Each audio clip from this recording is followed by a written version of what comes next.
Olá, atendendo a pedidos, vamos conversar sobre a Pfizer, a vacina Pfizer que está chegando no Brasil? Então, para vocês entenderem um pouco, eu vou explicar um pouco da vacina e depois a gente conversa sobre aspectos mais práticos, tá certo? A Pfizer, a vacina Pfizer, assim como a vacina Moderna, que não tem no Brasil ainda, pode ser que chegue, são as duas vacinas de RNA.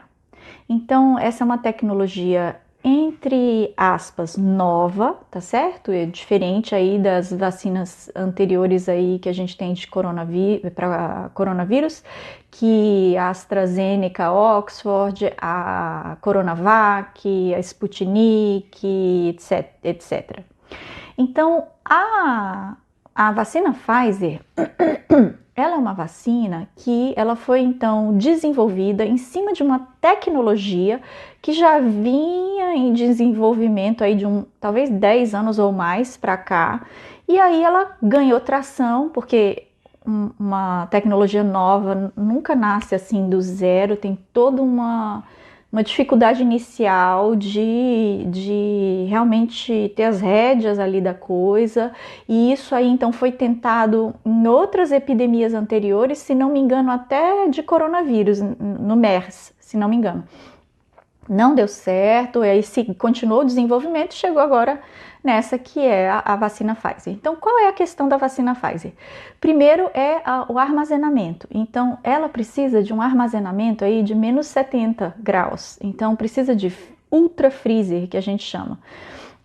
O Brasil não tem essa rede de ultra freezer bem estabelecida, então é bem provável que a vacina Pfizer vá estar disponível apenas em alguns lugares onde existe ultra freezer.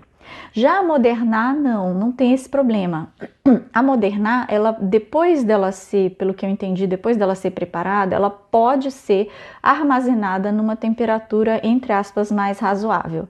Então, se a Moderna for aprovada no Brasil, isso vai ser um excelente ganho, tá certo?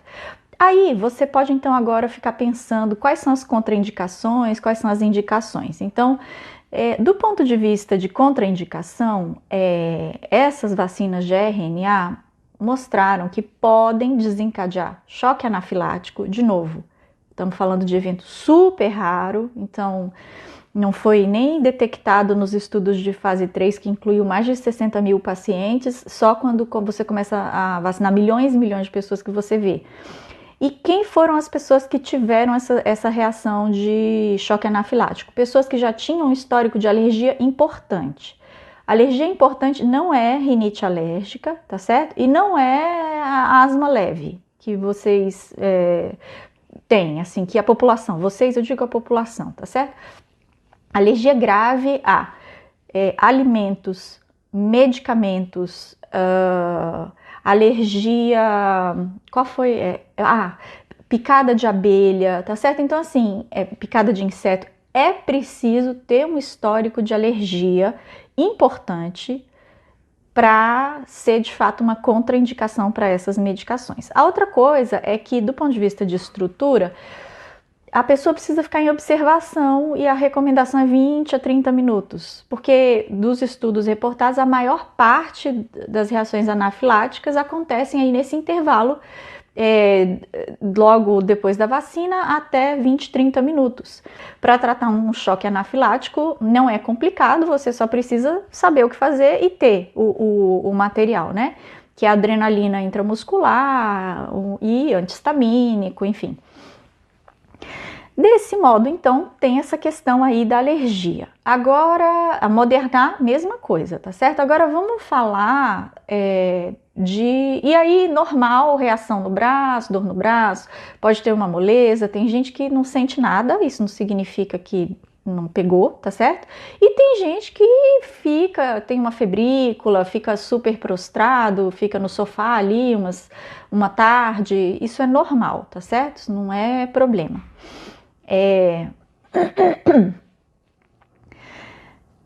Em relação às outras vacinas, vocês me perguntam também, eu vou poder tomar? Não, desculpa, antes de eu chegar nas outras vacinas, em relação ao intervalo. Então, parece que o Ministério da Saúde está propondo um intervalo maior, provavelmente para ganhar aí chance de sair capilarizando a vacina a Pfizer, né? Então, vacinar mais gente. Então, na literatura, está sendo estudado isso. Do ponto de vista imunológico, faz todo sentido dar um intervalo de 3 meses. O que vocês precisam saber é que depois da primeira dose já começa a imunização, mas a vacina não está totalmente madura no seu corpo, vamos dizer assim, tá certo? Então ainda falta a segunda dose para ela realmente ganhar aquela eficácia que a gente conhece. Desse modo, se for feito um intervalo mais longo ou mesmo um intervalo de 4 semanas, não importa, nesse intervalo você vai se proteger como se não houvesse vacinado. Porque é aí que o bicho pega, que a pessoa acha que tá tranquila e aí desencana e aí pega Covid, tá certo? Vacinou a primeira dose, continua se cuidando normal, porque demora umas 2 semanas para o seu sistema imunológico montar uma resposta. Essa resposta ainda não está muito treinada, ainda está meio verde, meio enferrujada. Aí vem a segunda dose que vai, dar um ali, acorda. E aí eles ficam realmente, os nossos soldados de defesa, ficam realmente preparados para lutar contra a Covid. É imediatamente depois da segunda dose? Não. É 1 a 2 semanas depois da segunda dose que você está de fato protegido, tá certo? Essas vacinas de RNA são as mais estudadas. Por quê? Porque são as que estão sendo administradas nos Estados Unidos, Canadá, Europa. E é onde a maior parte da produção científica ocorre. Então, naturalmente, tem muito estudo com essas vacinas e até agora a gente sabe que elas são protetoras contra as variantes, ok? Que a gente tem conhecimento aí no mundo.